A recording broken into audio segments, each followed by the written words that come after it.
Good morning friends. तो जैसे कि हम इंडियन ज्योग्राफी का जो सीरीज स्टार्ट किए थे तो उसमें पढ़ रहे थे भारत का भूगर्भिक इतिहास। हम ये भी बता चुके थे भूगर्भिक क्या होता है, ये हम भी बता चुके हैं। तो और इसमें ये भी बता दिए चट्टानों की क्रम क्या है, मैं वो भी बता दिया था। और उसमें एक चट्टान के बारे में पढ़ लिया था, आर्कियन क्रम की चट्टान के बारे में, ये भी मैंने बता दिया था। तो इसी में एक दूसरा चट्टान है, वो धारवाड़ क्रम की चट्टान, धारवाड़ चट्टान, धारवाड़ चट्टान। और ये भी किस क्रम की चट्टाने हैं, ये भी आर्कियन,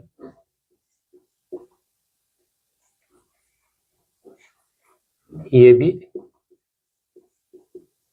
आर्कियन क्रम की ही चट्टान है। जैसे हम बताए थे कि आर्कियन क्रम में दो प्रकार की चट्टाने हैं, एक खुद आर्कियन चट्टान, दूसरा है धारवाड़ चट्टान। तो ये धारवाड़ चट्टान है, आर्कियन क्रम की चट्टाने हम पढ़ चुके हैं।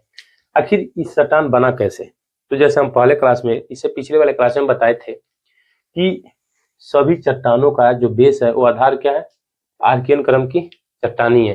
तो इसका भी बेस क्या है, आर्कियन क्रम की चट्टान। यहाँ पे लिखिए यह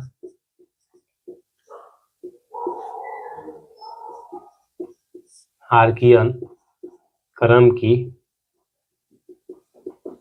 चट्टानों के अनाच्छादन से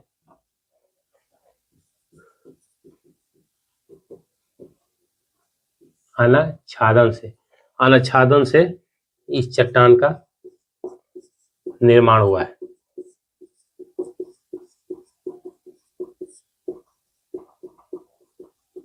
अनाच्छादन मतलब ये हो गया अपक्षय और यहाँ अपर्दन, अपक्षय और अपर्दन। तो अनाच्छादन में एक अपक्षय और अपर्दन, ऐसे तो देखेंगे कि ये होता क्या है अनाच्छादन और अपर्दन। अभी तक के लिए छोटा सा बस ब्रीफ दे रहा हूँ। अपक्षय, जैसे आप मान लीजिए कोई चट्टान है, मान लीजिए कोई चट्टान है, तो जब इस पे ताप पड़ेगा या इस पे दाब पड़ेगा या इस पे बारिश होगी, तो ये भी चट्टान क्या होंगे, चट्टान में भी छोटे छोटे रंध्र पाए जाते हैं। तो ये क्या होगा, ये भी चट्टान जब ताप दाब या बारिश होगी तो इस चट्टान में भी क्या होगा, धीरे धीरे ये चट्टान धीरे धीरे टूटेगी। मान लीजिए चट्टान का धीरे धीरे टूटना शुरू होगा, ये भी चट्टान धीरे धीरे टूटेगा। तो यही ताप दाब और बारिश के कारण एक जीव जंतु का, जैसे आप धरातल को ले लीजिए, धरातल भी क्या है, एक तरह की चट्टानी है, बशर्ते वो वनस्पति धारण करने योग्य हो गई है तो उसको हम लोग मिट्टी बोलते हैं। यानी जो चट्टान वनस्पति धारण करने योग्य हो जाती है उसे हम लोग मिट्टी कहते हैं। तो एक तरह से ये भी क्या है, चट्टानी है। लेकिन जब आप देखते होंगे कि जैसे ये मान लीजिए धरातल है, तो जब आप इस पर चलते होंगे, चाहे इस पर धूप पड़ता होगा, इस पर बारिश होती होगी या जीव जंतु चलते होंगे, तो देखते होंगे कि ये ऊपरी परत पे क्या है, बहुत ही बारीक कणों में टूट जाता है, महीन कणों में टूट जाता है, जिसको आप लोग धूल बोलते हैं। तो इसका भी, इस चट्टान का भी क्या हुआ है, यही अनाच्छादन हुआ है, यानी अपक्षय हुआ है। जो ये बारीक कणों में क्या हुआ, टूट गया।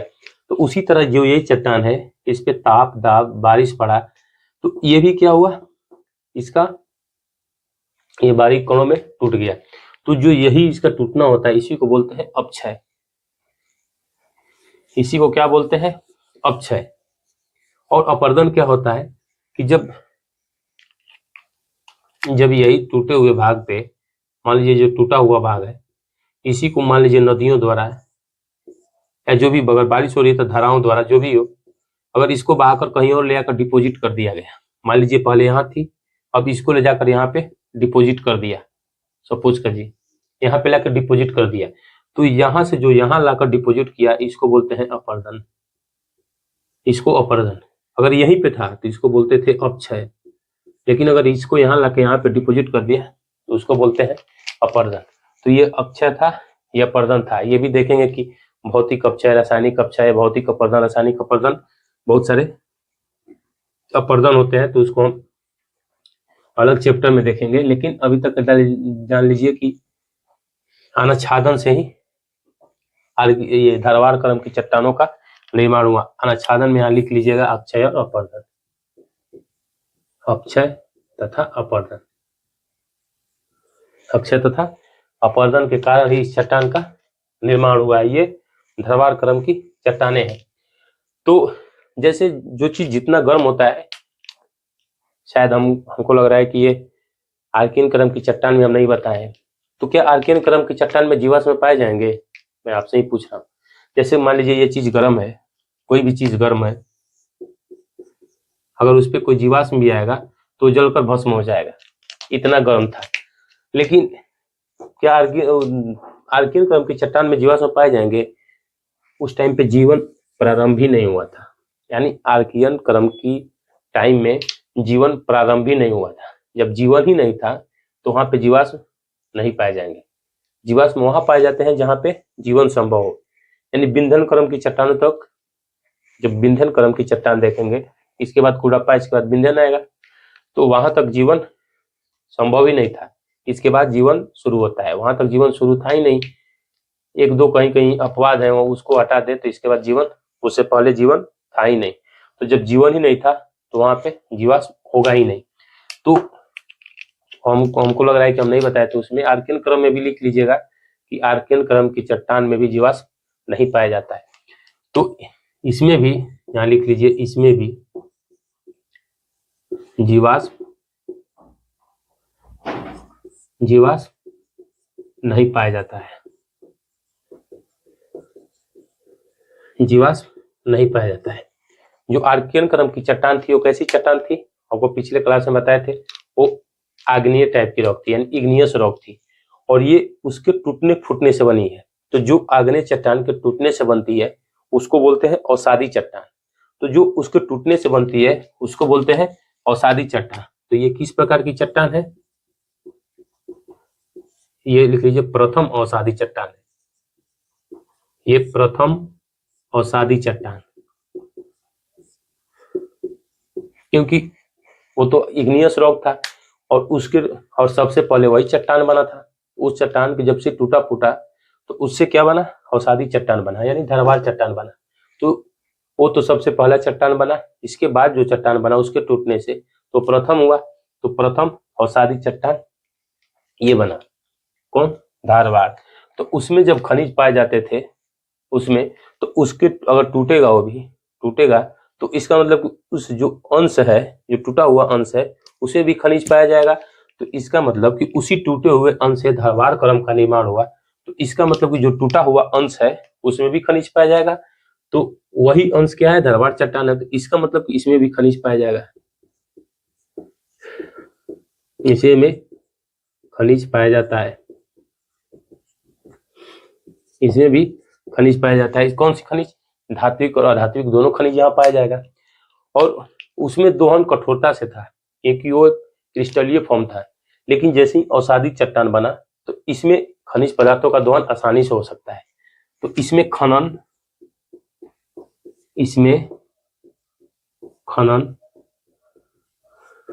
आसानी से हो सकता है।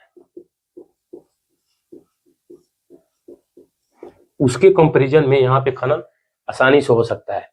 और इसमें अनेक प्रकार के, जैसे धात्विक लीजिए, जैसे धात्विक खनिज, जैसे लोहा, तांबा, निकेल, क्रोमियम, Cr मतलब क्रोमियम, मैग्नीज से लोहा, तांबा, निकेल, क्रोमियम, मैग्नीज, ये सब का खनन, कोई भी धात्विक खनिज ये सब का खनन यहाँ पे आसानी से हो सकता है, क्योंकि ये अवसादी चट्टान है। तो इसमें भी लोहा, तांबा, निकेल, क्रोमियम, मैग्नीज का खनन आसानी से हो सकता है, कंपेरिजन टू आर्कियन क्रम की चट्टानें। आर्कियन क्रम के चट्टानों के टूटने से जो पहला चट्टान बना अवसादी चट्टान, वही है धारवाड़ क्रम की चट्टान। ये कहाँ पाया जाता है? अब जहां पे आर्कियन चट्टान होगा वहां पे अवसादी चट्टान होगा। क्यों? क्योंकि उसी के टूटने से ये बन रहा है। तो हम लोग को कोई अलग से डिस्ट्रिक्ट याद नहीं करना है या स्टेट अलग से याद नहीं करना है। जहां पे दिख रहा है आपको कि हाँ वहाँ आर्कियन क्रम की चट्टान है, वहां पे अवसादी चट्टान पाई जाएंगी। तो हम आर्कियन क्रम की चट्टान कहाँ लिखाए थे? केरला, तमिलनाडु, केरला, तमिलनाडु, कर्नाटक, आंध्रा, छत्तीसगढ़, छत्तीसगढ़ के बाद झारखंड प्लस उड़ीसा, राजस्थान का जो अरावली देखते हैं, क्योंकि जरूरी नहीं है कि जहां एक पर्वत हो वहां पे सिर्फ आर्कियन क्रम की ही चट्टान मिले। हो सकता है नीचे आर्कियन क्रम की चट्टान हो, ऊपर में बहुत धूप, ताप, दाब, बारिश हुई तो धारवाड़ क्रम की चट्टान में परिवर्तित हो गया हो। तो ये कहाँ कहाँ पाया जाता है? तो केरल, तमिलनाडु, कर्नाटक, उड़ीसा, राजस्थान, मेघालय, इस एरिया में। अब इसको हम लोग एक मैप के थ्रू देख लेते हैं। इसको मिटा दे रहा हूं।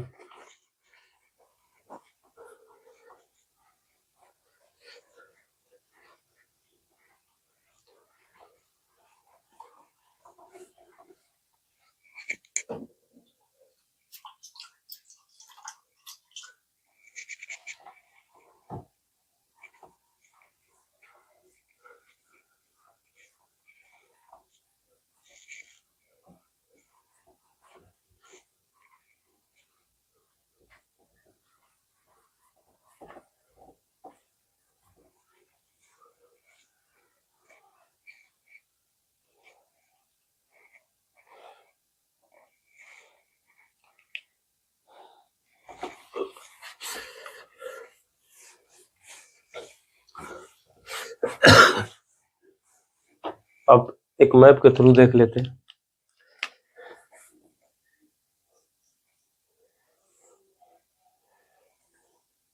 ये मान लीजिए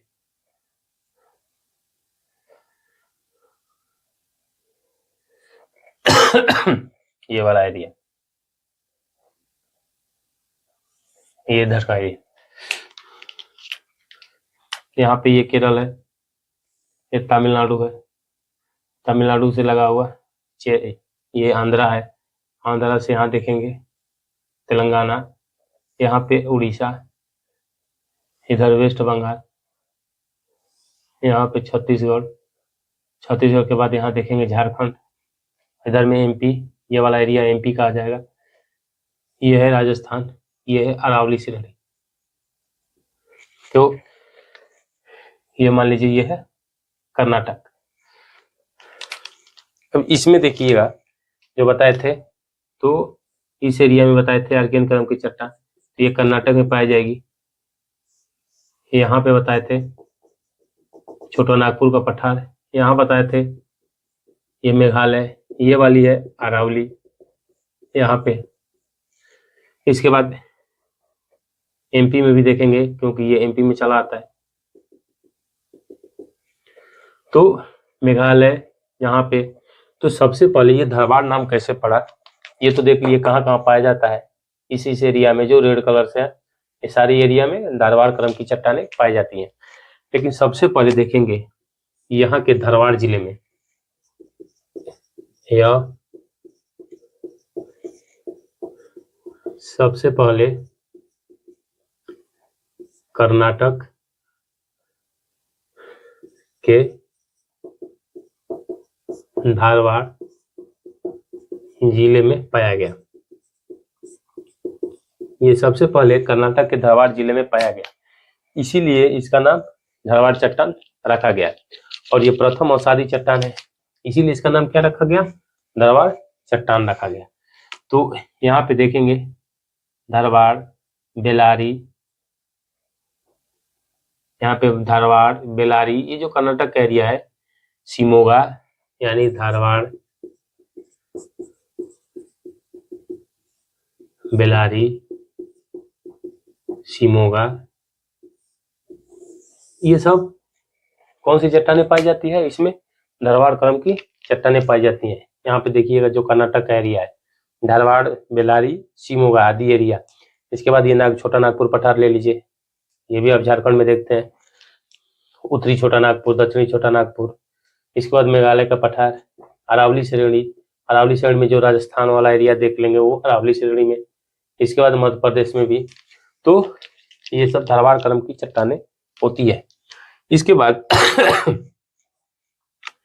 तो ये जो चट्टान है ये हम बोले थे अवसादी चट्टान है, अवसादी चट्टान। कैसी चट्टान है? अवसादी चट्टान है। यहाँ पे कंसेप्ट देखिएगा, जैसे मान लीजिए पृथ्वी जो ये मान लीजिए भारत को ही लीजिए, तो भारत में जो यहाँ पे देख रहे हैं, तो भारत जो प्रायद्वीपीय भारत है उसके 2/3 भाग पे, 2/3 भाग पे बताए थे कैसा चट्टान पाया जाता है, आर्कियन क्रम की चट्टान पाया जाता है। और ये आर्कियन क्रम की चट्टान क्या है? आग्नेय चट्टान है, आग्नेय चट्टान है। तो यहाँ पे एक क्वेश्चन पूछता हूं, आप लोग बताइएगा कि पृथ्वी कौन सी चट्टान से बना है, यानी पृथ्वी के निर्माण में सबसे ज्यादा किस चट्टान की अधिकता है? पृथ्वी के निर्माण में सबसे अधिक किस चट्टान की अधिकता है? तो भारत को ही मान लीजिए, तो जैसे भारत में बना होगा उसी तरह हर जगह बना होगा। तो अगर भारत में लगभग ये 60% एरिया पे देखेंगे ये आग्नेय चट्टान है, तो 60% एरिया पे मान लीजिए आग्नेय चट्टान है, तो इसका मतलब कि पृथ्वी के निर्माण में भी सबसे ज्यादा आग्नेय चट्टान होगा। तो सबसे ज्यादा आग्नेय चट्टान पाया जाता है पृथ्वी के निर्माण में। लेकिन सबसे ज्यादा दिखता कौन सी चट्टान है? ये तो मान लीजिए निर्माण हुआ, जैसे हम बताए थे कि मान लीजिए आर्कियन चट्टान बना, लेकिन आर्कियन चट्टान का क्या हुआ? अनाच्छादन हुआ। ये मान लीजिए ये आर्कियन चट्टान है, आर्कियन चट्टान का क्या हुआ? धीरे धीरे अनाच्छादन हुआ, अपक्षय और अपर्दन हुआ। तो जब अपक्षय और अपर्दन हुआ तो यहाँ पे ये क्या हो गया? अवसादी चट्टान का लेयर बिछ गया, और आर्कियन क्रम की चट्टानें कहाँ चली गई? नीचे चली गई। ये मान लीजिए ये पूरा आर्कियन क्रम की चट्टानें है, इसके ऊपर अवसादी चट्टान आ गई। ये मान लीजिए एक चट्टान का लेयर है, ये दूसरा चट्टान का लेयर है, ये तीसरा चट्टान का लेयर है। तो ये चट्टान, इस चट्टान के ऊपर ये लेयर बनी है। ये चट्टान मान लीजिए नीचे से है, ये ऊपर से चट्टान है। तो बना तो है आग्नेय चट्टान से, लेकिन जैसे ही ये इसका अपक्षय और अपर्दन हुआ तो जो चट्टान बनी वो कैसी थी? प्रथम अवसादी चट्टान थी, यानी धारवाड़ क्रम की चट्टान कैसी है? अवसादी चट्टान है। तो सबसे ज्यादा दिखता कौन सा चट्टान है? तो सबसे ज्यादा दिखता अवसादी चट्टान है। लेकिन पृथ्वी बना किससे है? आग्नेय चट्टान से। लेकिन जो सबसे ज्यादा हम लोग को दिखाई देता है वो अवसादी चट्टान है। ये भी क्वेश्चन पूछा हुआ है। तो ये इस कंसेप्ट से क्लियर हो गया। तो हम देखे थे धारवाड़ चट्टान के बारे में। हम नेक्स्ट क्लास में देखेंगे कुडप्पा और विंध्यन क्रम के चट्टान के बारे में। तो आज के लिए इतना ही। क्लास कैसा लगा आप लोग जरूर इस पे कोई रिएक्शन दिया कीजिए। तो मैं उम्मीद करता हूँ कि आप लोग इस पे रिएक्शन जरूर देंगे। तो आज के लिए इतना ही, धन्यवाद।